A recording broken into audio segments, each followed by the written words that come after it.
संसार में लोग होते हैं अपने कुछ थोड़ा बहुत कुछ करते हैं, भगवान से बहुत कुछ मांग लेते हैं।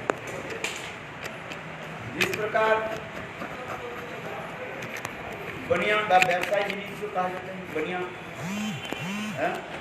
बनिया कैसे कहा जाता है? थोड़ा बहुत देते हैं और ज़्यादा लेते हैं, मांग लेते हैं, विनिमय करते हैं, एक्सचेंज करते हैं।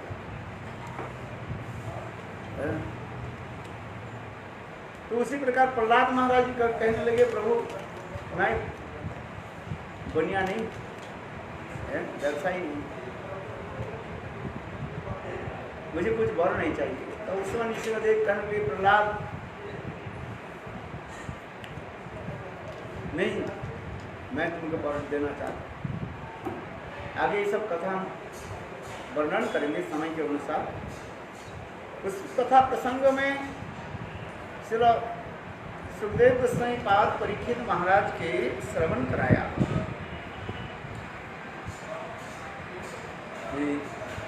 प्रहलाद महाराज इतने अंत में भगवान के निकट कहने लगे, अर्थात जब स्वयं विष्णुदेव बार बार प्रहलाद के जो है कहने लगे, प्रहलाद कुछ और मांगो।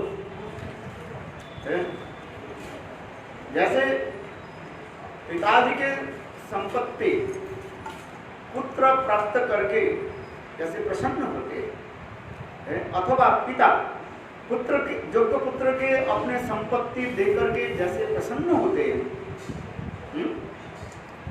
ठीक उसी प्रकार हे प्रहलाद तुम योग्य हो, इसलिए तुमको मैं कुछ देना चाहता हूं,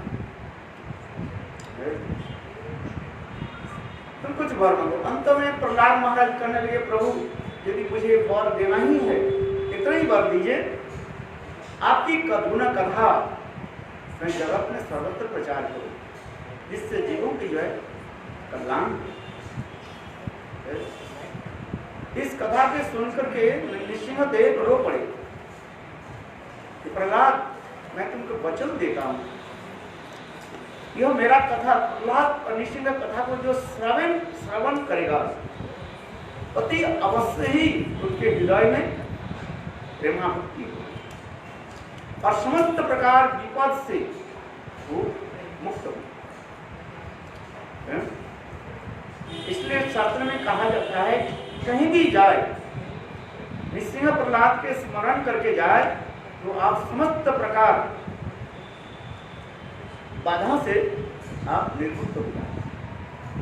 कहीं भी जाओ प्रहलाद महाराज स्मरण करके चलो, देखो आप अति अवश्य ही विजय प्राप्त।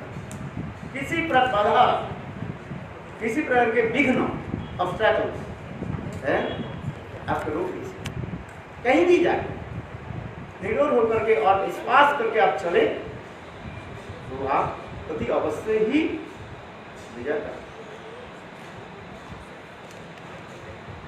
इसलिए प्रहलाद की कथा बार बार श्रवण करना चाहिए। चैतन्य महाप्रभु जब गंभीरा में रहने लगे, नित्य प्रत्यह टोटा गोपीनाथ में आते थे, टोटा गोपीनाथ चैतन्य महाप्रभु गदाधर के कहते थे, गदाधर तुम तो भागवत पाठ करते हो।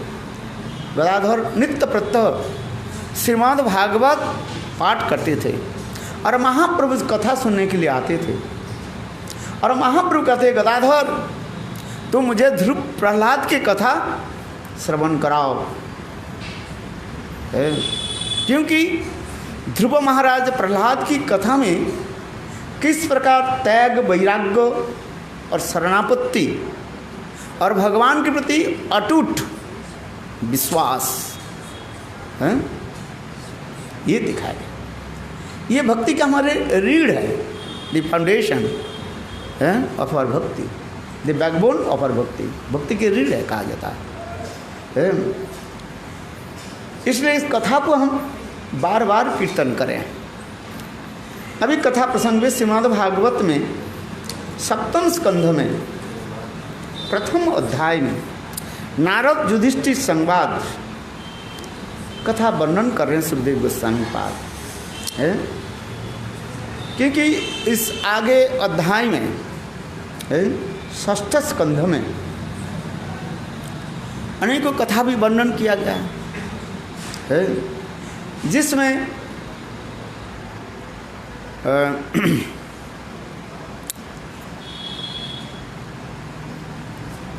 किसका वर्णन हुआ? हिरण्याक्ष और नहीं, हाँ, हिरण्याक्ष के वध की कथा वर्णन हुई। किसकी कथा? हिरण्याक्ष कथा वर्णन हो गया पहली अध्याय, आगे अध्याय में। और भी अनेकों असुरों की वध की लीला कथा भी वर्णन किया। इसलिए युधिष्ठिर महाराज, संग परीक्षित महाराज सुखदेव गोस्वामी के निकट ये प्रश्न किया, ये प्रभु आप हर समय ये कहते हो ये भगवान सब जीवों के प्रति समान व्यवहार रखते हैं। कि भगवान है समोहं सर्वभूतेषु नौमय देश न में प्रिय, गीता में भगवान कहते हैं समोहं, मैं सबके जीव के प्रति समान रूप में देखता हूँ, व्यवहार करता हूँ। नौ में प्रिय, नौ में देश, कोई मेरा प्रिय भी नहीं है और कोई मेरा दोषी भी नहीं है, शत्रु भी नहीं है। किंतु आप जब देवता और असुर में संग्राम होता है, युद्ध होता है, तब आप देवता के पक्ष लेते हो और असुरों के क्या करते हो? विनाश करते हो। इधर तो कह रहे हैं मेरा कोई शत्रु भी नहीं है, कोई मित्र भी नहीं है। और जब देवता के पक्ष ले लेते हैं और असुरों के क्या करते हैं?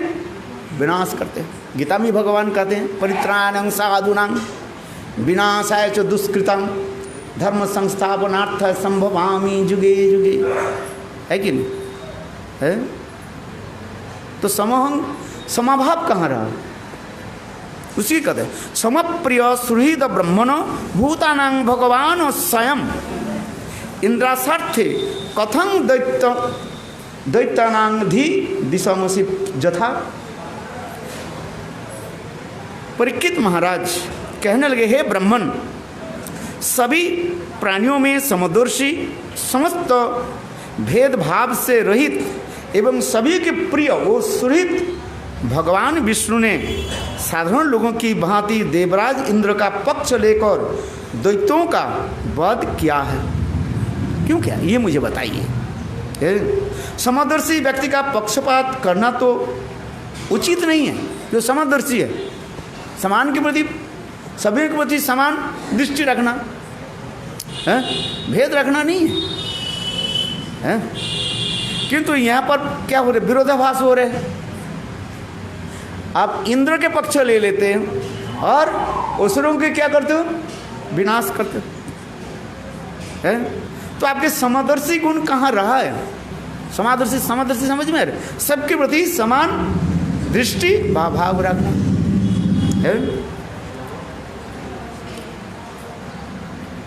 यहाँ पर सुखदेव गोस्वामी पाद को क्या कह करके संबोधन कर रहे हैं?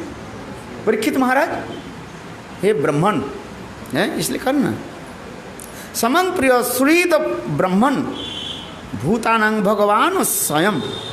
हे ब्राह्मण, ब्राह्मण शब्द यहाँ पर कहा जाता है जो भूत भविष्य के जानने वाले होते हैं, वहाँ पर ब्राह्मण शब्द प्रयोग होता है। श्री विश्वनाथ चक्रवर्ती पाद कहते हैं ये भूत भविष्यत और वर्तमान तीनों कालों के जो जानते हैं। इसलिए सुखदेव गोस्वामी पाद के क्या करके संबोधन कर रहे हैं? ब्राह्मण का कर रहे हैं। समप्रिय सुहृद ब्राह्मण भूतानां भगवान स्वयं भगवान समस्त जीवों के प्रति दया भाव रखने वाले हैं। इंद्र सार्थे कथम, एक के स्वार्थ लेकर के दूसरे को वध करना उचित है क्या? बाली तो यही रामचंद्र के प्रश्न पूछा।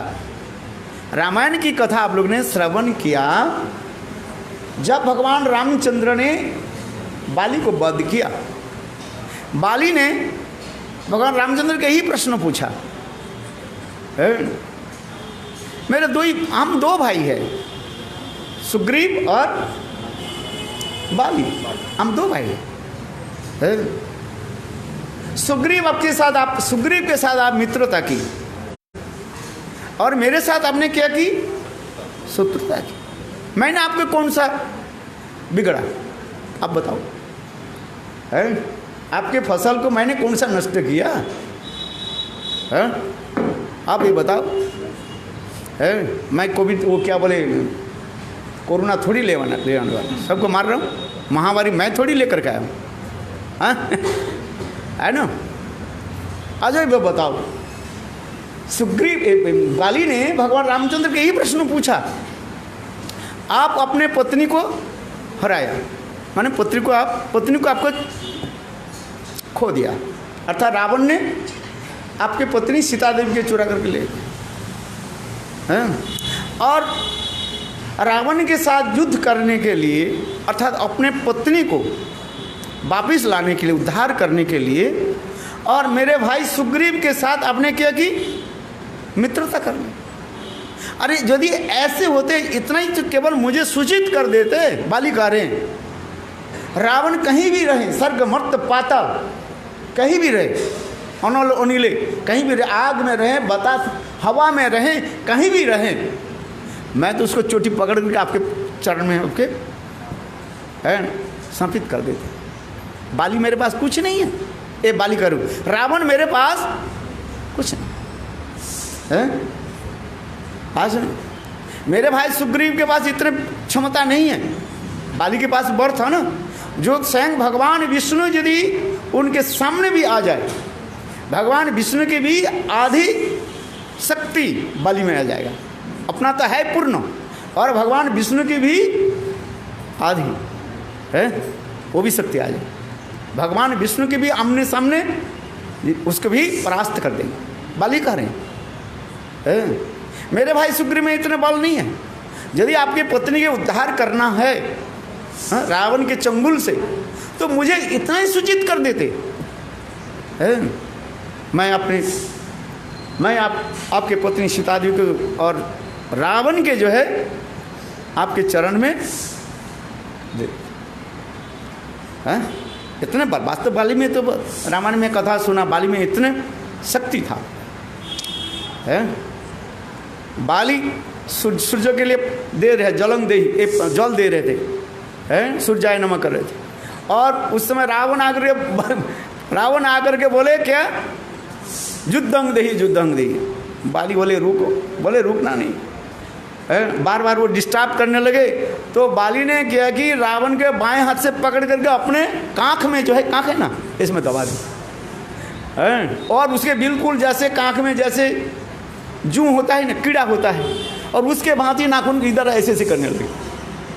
देखो इतने विशाल रावण के बाली ने अपने कांख में दबा दी, और बाली ने किया कि थोड़ा सा हाथ को उठाया और सूर्य के लिए पानी दिया, और जो देखो रावण भाग गए। रावण इतने, इसलिए रावण बाली के पास कभी नहीं आता था, इसलिए बाली वही कह रहे हैं।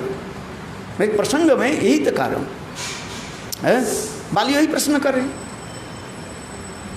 हाँ, मेरा दोष क्या है बताओ? आप तो समदर्शी हो प्रभु, आप तो समदर्शी हो, मेरा दोष क्या है? और मुझे और मारना ही तुम्हारे। एक तो आपने कहा क्या? रघुकुल रीति सदा चली आई, प्राण जाए बरु भज ना जाए। ये तुम्हारे धर्म क्या है? आप क्षत्रिय हो, क्षत्रिय के कर्तव्य क्या है? आमने सामने लड़ना, फेस टू फेस, इन्हें पीछे होकर के, और पीछे होकर के तो मारना ही नहीं चाहिए। युद्ध की नियम के अनुसार, अकॉर्डिंग रूल्स ऑफ द युद्ध के क्या है, पीछे से मारना नहीं चाहिए। आपने दो गलत काम किया। एक तो आपने रघुकुल की कलंकित कर दिया, क्षत्रिय कुल क्या आपने कलंकित किया, और दूसरी क्या आप पीछे से मारा। पीछे से कोई मारता है? क्षत्रिय यथार्थ कहते मैं क्षत्रिय हूँ, क्षत्रिय के नियम आपने पालन नहीं किया। राधा जी भी वही कथा दिव्य उन्माद 10 में कहते हैं, बहुत सुंदर कथा है, भ्रमर गीत में है। तो इसी प्रकार कहते हैं, चलो इसको उत्तर तो आप लोग जानते हैं, उत्तर मैं दे नहीं रहा हूँ। तो उसी प्रकार परीक्षित महाराज सुखदेव प्रसंग के ब्राह्मण कह करके संबोधित करते हुए यह प्रश्न पूछ रहे हैं दोनों, जे आप सबके सभी के प्रिय और सुहित भगवान विष्णु है, देवराज इंद्र के पक्ष लेकर के दैत्यों के वध किया है, समदर्शी व्यक्ति का पक्षपात करना तो उचित नहीं है। इसके तात्पर्य हमें बताइए। अभी प्रश्न जो है सप्तम स्कंद में श्री परीक्षित महाराज सुखदेव गोस्वामी पाद के ये प्रश्न पूछा है। इस है, न झासार्थम सुरागणे सराक्षिष्ठे छेय सात्मनः नैवासुरे नभ्यो दिशो न उद्वेगश्च अनुरागश्च ही। भगवान विष्णु स्वयं परमानंद स्वरूप है, अतः देवताओं को पक्ष लेने से उनका कौन सा प्रयोजन सिद्ध होगा? स्वयं भगवान सत्य सिद्ध है, देवता के पक्ष लेकर क्या जरूरत है? और जो स्वयं निपुण है उन्हें असुर से क्या भय हो सकता है और क्या उद्वेग है? भगवान में क्या होता है? जिनकी आंखों की पलक पड़ते ही अनंत करोड़ विश्व ब्रह्मांड क्या होता है? लय प्रलय होता है। सुभाग नारायण गुरुनांग प्रति संशय सुमहान जात तद्वांग से छेतुर्मह अहर्षि। कहते हैं हे महाभाग भगवान है, भगवान नारायण के अनुग्रह विग्रह आदि गुणों के संबंध में इस संबंध में बड़ा संशय हो रहा है मुझे। ये समस्त संशय के जो है आप छेदन करें, मेरा संशय हो रहा है। ये भगवान समभाव ऋषि वाच। महाराज जी पाठ करें, 2 मिनट और बोल देता हूँ। साधु पृष्ठंग महाराज हरेश्चरित अद्भुतम जद भगवतम महात्म भगवत भक्तिवर्धनम गीयते परमं पुण्य मृषीर्णम नारदभि नत्वा कृष्णाय मुनये कथयिष्ये हरे कथयम। श्री सुखदेव गोस्वामी कहने लगे, ये महाराज, हे परीक्षित महाराज सुनिए, अपने अतिशय उत्तम प्रश्न किया है। प्रश्न भी उत्तम प्रश्न कहा जाता है। आज प्रश्न भी अच्छी हो, गुरुदेव कहते थे perfect question and perfect answer है। नहीं तो कहेंगे, गुरुदेव कहते थे, बोले महाराज मेरे सिर में क्यों दर्द है ये बताइए, कथा सुनने के समय मेरा नींद क्यों आती है? बोले एक ही प्रश्न थोड़ी है। इसलिए कहते उत्तम प्रश्न हो तो वक्ता उस प्रश्न के उत्तर देने में बहुत प्रसन्न होते हैं। इसलिए कह रहे हैं, बहुत सुंदर इसमें क्या अतिशय उत्तम प्रश्न किया है। साधु पृष्ठ महाराजम, आपके जो बोलना जो है क्या है, साधु शब्द का है, माने ये प्रश्न अच्छा है, उत्तम प्रश्न है। क्योंकि ऐसे प्रसंग में श्रोताओं की आनंदित करने वाले और संसार दावानल से मिटाने वाली भगवान श्रीहरि के अति अद्भुत लीला कथाओं के वर्णन होता है। कथा प्रसंग इसमें करें जो ऐसे कोई साधु प्रश्न करें, बोलने वाले और सुनने वाले की भी आनंद होता है। और जिसमें क्या है, भगवत चरित कथा हो, श्री हरि चरित, हरेर चरितम अद्भुतम, जिससे भगवान श्री हरि के कथा हो। ये प्रश्न हो रहा है, बहुत सुंदर कह की ना, भगवान श्री हरि के जितने भी कथा हो, भगवत श्री हरि संबंधित कथा होनी चाहिए। और नहीं तो वो कथा क्या हो जाता है, भेक कथा होता है। भेक समझते हो, मेढक की कथा होता है। जिस कथा में भगवत कथा नहीं रहता है, उस कथा के कहा जाता है क्या कथा कहा जाता है, मेढक कोलाहल कथा कहा जाता है। मेढक समझते हो, बरसात के समय बारिश होने से जैसे तालाब भर जाता है और उस समय मेढक आकर के क्या करता है, टैं टैं टैं टैं करता रहता है और सांप काल रूपी सर्प आकर के उसको मार देता है। ये भागवत के श्लोक है, आगे जाकर वर्णन करेंगे है? इसलिए कह रहे हैं हरेर चरित गुणाख्यानम, जिसमें हरेर चरित अद्भुतम। सुखदेव गोस्वामी प्रसन्न होकर के आहा, आपने जो प्रश्न किया साधु प्रश्न है और जिसमें श्री हरि की कथा कीर्तन हो रहा है बहुत, जिसका श्रवण करने से भगवत भक्ति बढ़ती है। एक तो भगवत कथा में आनंद आनंद ही है, विषय लोग विषय कथा बोलो तो आनंद लेते हैं, और भक्त भगवान की कथा सुनकर के प्रसन्न होते हैं। नैव्रेत तरसई उपगीयमानात् भवो सदा स्तोत्र मनोभिरामात् कौत्तम श्लोक गुणानुवादात् पुमान विरजेत बिना पशुघ्नात्। श्रीमद् भागवत में 10वें स्कंद में कहा दिया। भागवत चरित कथा इतने मधुर है? निवृत्त तर से संसार को अनित्य जान करके व दुखमय जान करके अद्वैतवादी लोग क्या करते हैं ना, सदा के लिए मुक्ति में प्रवेश करना चाहते हैं, ब्रह्मलीन होना चाहते हैं। ऐसे मुक्ति चाहने वाले व्यक्ति भी यदि भगवान श्री हरि के अमृतमय कथा को श्रवण करे तो क्या करते हैं, वो छोड़ देते हैं। कौन सा छोड़ देते हैं? मुक्ति की भी धिक्कार देते हैं, और संसार में जो दुख कष्ट में भोग रहे हैं, त्रिताप जल में द्रवीभूत ध्वंसीभूत हो रहा है, जल रहे हैं, ऐसे व्यक्ति भी भगवान की कथा सुने वो सब भूल जाते हैं। और कौन व्यक्ति भगवत कथा सुनना नहीं चाहते हैं ना, अत्यंत निष्ठुर हृदय वाले, जो पशु के वध करने वाले हृदय वाले व्यक्ति भगवान की कथा सुनना नहीं चाहते।